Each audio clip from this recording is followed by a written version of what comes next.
আবু তোহা আদনান হুজুর পরকিয়া করে। তিনি হুজুর হয়ে যদি পরকিয়া করে, তাহলে সমাজকে এতদিন যে তরুণ তরুণী যারা বিবাহিত ছিলেন, অবিবাহিত ছিলেন, যে মানুষকে যে পরকিয়ার জন্য যে ইসলামিক জ্ঞান দেন তিনি দিয়েছেন, আজকে তিনি কি করতেছেন? বিষয়টা আপনার মনে, আমাদের মনে, সবারই মনে যেরকম কষ্ট লাগবে, খারাপ লাগার কথা, যে তিনি মানুষকে শিক্ষা দিয়ে আজকে তিনি নিজেই পরকীয়াতে জড়িয়ে গেছেন।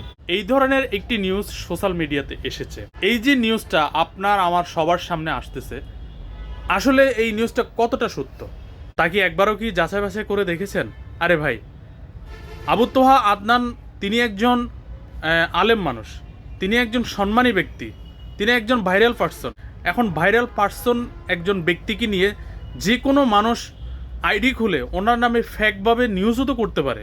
আপনি মিজানুর রহমান আজহারি হুজুরের নাম দিয়ে আপনি ফেসবুকে সার্চ করেন, ইউটিউবে সার্চ করেন, হাজার হাজার লক্ষ লক্ষ আইডি আপনার সামনে চলে আসবে। আপনি বাংলাদেশের সুপারস্টার শাকিব খান দিয়ে আপনি অনলাইনে আপনি সার্চ করেন, হাজার হাজার ইউটিউব চ্যানেল, হাজার হাজার ফেসবুক পেজ আপনার সামনে চলে আসবে। অযথা গুজবে কান দিবেন না। অযথা হুজুরের নামে যেই অপপ্রচার চালানো হচ্ছে, যে গুজব ছড়ানো হচ্ছে, গুজবে কান দিবেন না। তিনি যে এই ধরনের কার্যকলাপে জড়িত, আজ পর্যন্ত কোনো মিডিয়া কি সেটা কভার করেছে? মিডিয়া কি আপনারা জানতে পেরেছেন? জানতে পারেন নাই। অতএব গুজবে কান দিবেন না। সত্য মিথ্যা আগে যাচাই করে তারপরেই একজন মানুষ সম্পর্কে কথা বলবেন।